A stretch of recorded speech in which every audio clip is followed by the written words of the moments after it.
Title matches, battle royals, vignette reveals, gauntlets, it's all going down tonight on NXT. And this is your WWE NXT New Year's Evil preview for the 10th of January 2023. Welcome back, guys, to Fog Wrestling. We're here, we are in the house to preview tonight's edition of NXT, which has been labelled a special edition. It is the New Year's Evil edition of NXT, and I've got to ask the question here, wouldn't this episode title be more suited to the first NXT of the new year rather than the second?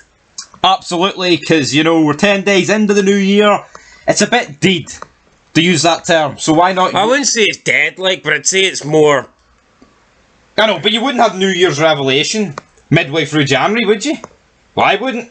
No, I think it makes more sense to have it closest. I don't. Well, maybe Sean's wonky eye looks at the date and he sees one and he thinks it's just the first. I'll give Sean the benefit. Yeah, maybe he looked. Maybe he couldn't see. Maybe his wonky eye didn't see the 0. I don't know, but for me, why not just have Shouldn't if you've got a title with New Year, surely it should be the first show of the new year.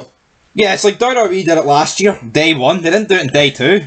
Aye, to me that would have made sense, but here we're not going to nitpick on that. Speaking of nitpicking, former WWE writer Freddie Prinze Jr. came out and he claimed that NXT is, quote, unwatchable. He says Triple H's black and gold version was great, but what NXT has become today is unwatchable. Honestly, I don't know how you can call any wrestling company unwatchable or any wrestling show unwatchable when AEW Rampage exists. Unless you're calling Rampage unwatchable first, then you shouldn't be criticising any other show, because that is by far the worst show on a weekly basis. So yeah, a bit ludicrous, a big Freddie. Just wanted to defend NXT. I'm not saying it's great, but it's certainly better than Rampage. It's not the worst show every week. But like I say, we've got a lot of stuff happening tonight, so let's run through it. There's some good, there's some bad, and there's some...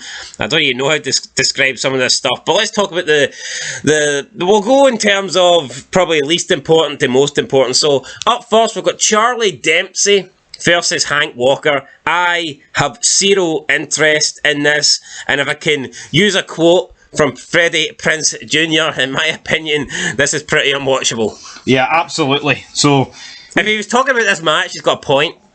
But he was talking about the whole show. He's talking about the product.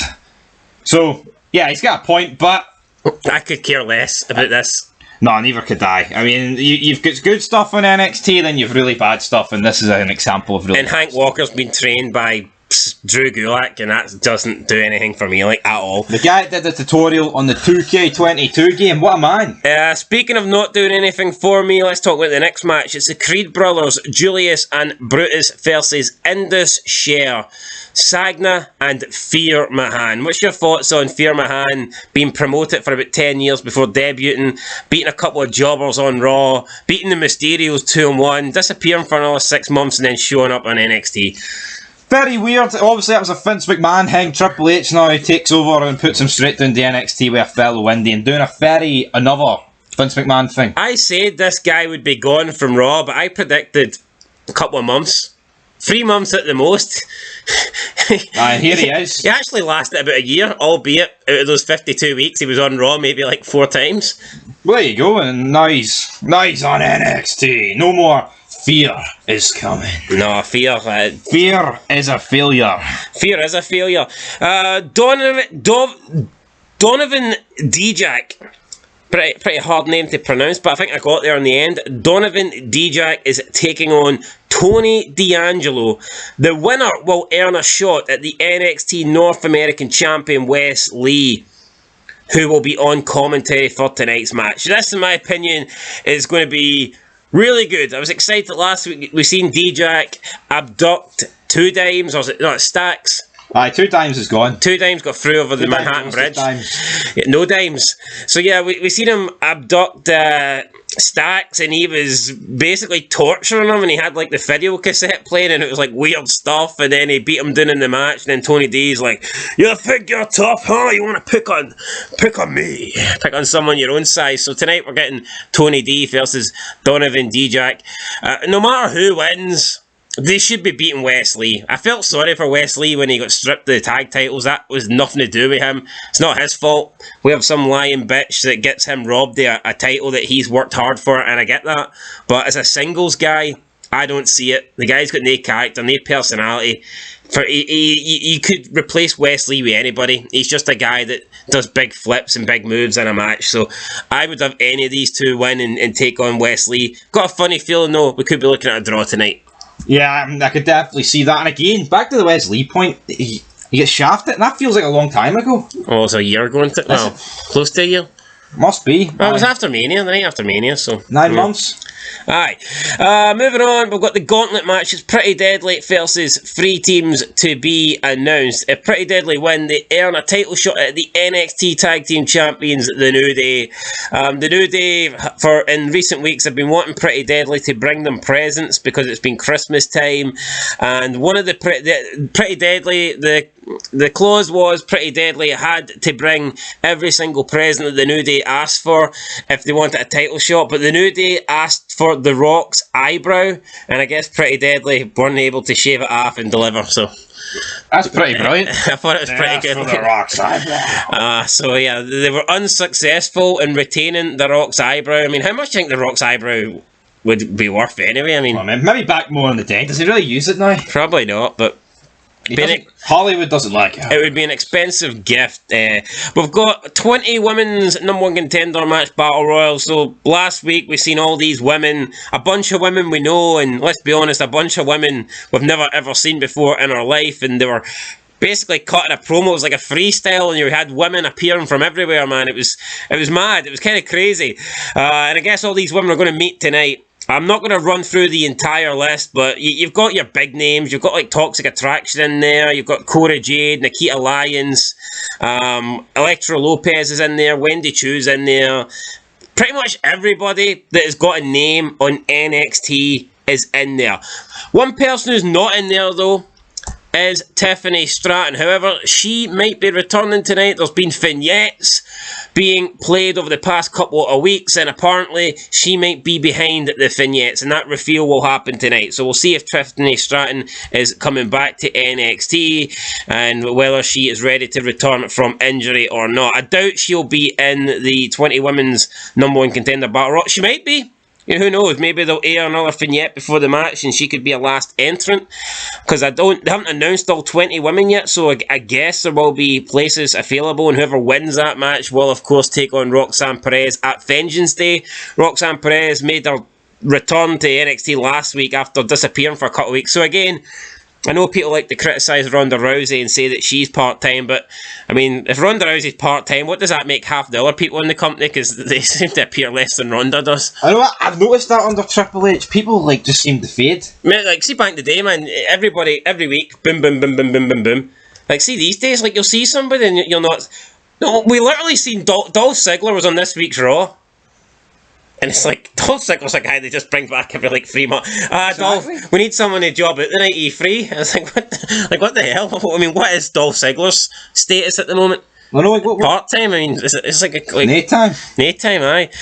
It's my time. Anyway, let's talk about my time. Grayson Waller challenging Braun Breaker for the NXT title. I want Grayson Waller to win. I think Braun Breaker's time's up. Now, there was someone that says I know nothing about wrestling because I wanted Apollo Crews to beat Braun Breaker. How the hell does thinking Braun Breaker's stale and wanting him to lose the belts, how does that mean you know nothing about wrestling? I don't personally get that. For me, you've got favourites, you've got people you like in wrestling, you've got people you don't like. Everyone will have people to cheer for, and I don't give a shit. I want the people that I like, I want them to win. Why would I care about what makes sense from a booking standpoint? My name's not JD New York. That guy literally, he could literally hate somebody, but because he thinks it makes sense from a booking standpoint, he wants them to win. Like, what logic's that? I know, that's embarrassing. Like, see, back in the day, see, Rock fans, they didn't think, oh, you know what, it probably makes sense if Austin wins this match, so I hope Austin beats The Rock.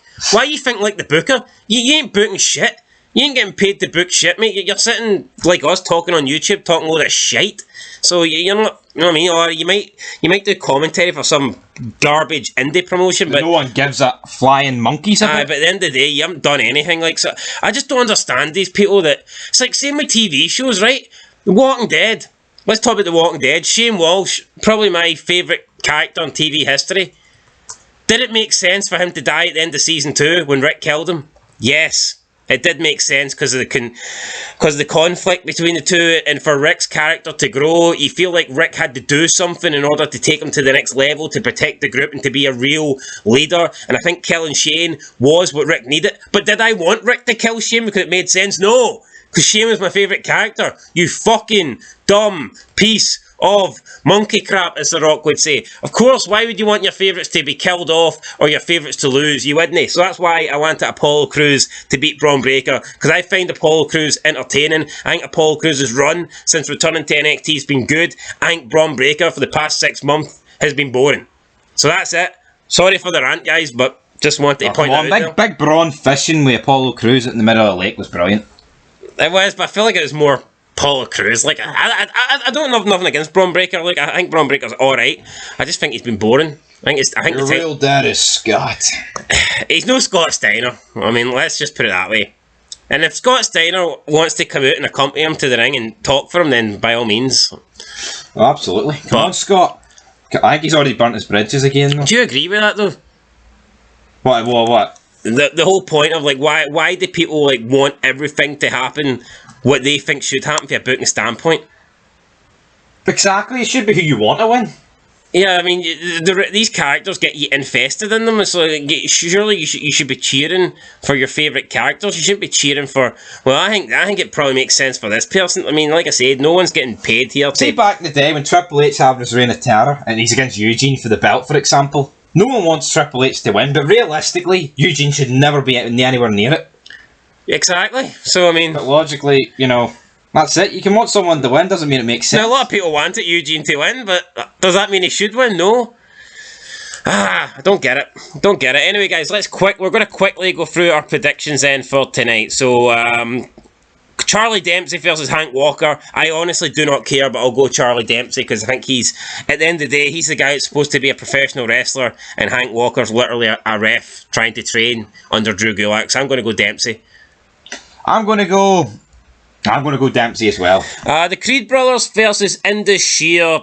I'm going to go the Creed Brothers. They don't really lose that often. And Fear my hands no winning. I'm going the Creed Brothers. Me too. So we're two for two. Well, I say we're 2 for 2. We probably could be 0-2 by the end of the night. Who knows? Donovan Dijak versus Tony D'Angelo. I'm going to go for some sort of draw, double count out. I think this will be a tie. I can see a triple threat match in the future for the NXT North American Championship. So, yeah, I'm going to go with a draw. I'm going to go with Dijak. Dijak to win. Tony D gets jobbed out. Gauntlet match, Pretty Deadly versus 3 teams with no idea who they will be. If you want to take a guess who some of those teams could be, I don't even know. I'm struggling to even name teams for NXT at this stage. Yeah. Gallas, and even the Gallas boys are in NXT now. I mean, when was the last time we seen them? What contract are they on? If Ronda Rousey's part-time, then Jesus, what contract are Gallas on? Scottish darts player? Jockey Wilson. He'll be appearing, won't he? So what tag teams? Name me tag teams in NXT. Go quick. Those 2 brothers. Well, they'll be one of them. I don't know if they're brothers, but you know the 2 like... I don't know, man, but this match doesn't fill me with much hope. I'm going Pretty Deadly. Pretty Deadly are winning. Of course they're winning. 20 women's number 1 contender battle royal. Who are you going for and why? Well, there's a lot of women in it. Who am I going for? 20. I mean, there's going to be a lot of jobber eliminations, but I'm going to go Tiffany Stratton. I'm going to go with, I think Cora Jade's the obvious pick, so I'm going to go left field here. Hopefully I'm wrong, but I'm going to go Zoe Stark. For some reason I see... God damn, please don't be Zoe Stark. For some reason I can see a Zoe Stark win. The vignette, I'm not really going to give her a prediction on that. It probably will be Tiffany Stratton, but who really cares? Alright, NXT title match, Grayson Waller versus Braun Breaker. Who are you going for? I want it to be Grayson Waller, but it's going to be Braun Breaker. I think it's going to be Braun Breaker. Unless they want to put him to the main roster for the Rumble, which I could maybe see happening, but again, no. No, I don't really see that happening. And I feel like we're getting to the stage now where it's that close to WrestleMania season where, I mean, if they want a title change, they're probably just going to wait till Mania. Yeah, exactly. So, you know, wait till Stand and It's going to be a Deliver. big brawny boy. So, like, although, I mean, who knows? It could be the Grayson Waller and then Braun Breaker. I guess they could push him and they could put him onto the main roster as we approach the Rumble, as we approach Mania season. But yeah, for now, I'm going to go with Braun Breaker. Anyway, guys, that's it. Leave your predictions down below. We'll catch you for the review. And of course, until next time, probably the longest preview we've ever done on this channel. So don't say we never give you guys anything good, because this is certainly more than a throwaway video. But that's it, guys. Till next time, we'll catch you for the review tonight on NXT. New Year's Evil.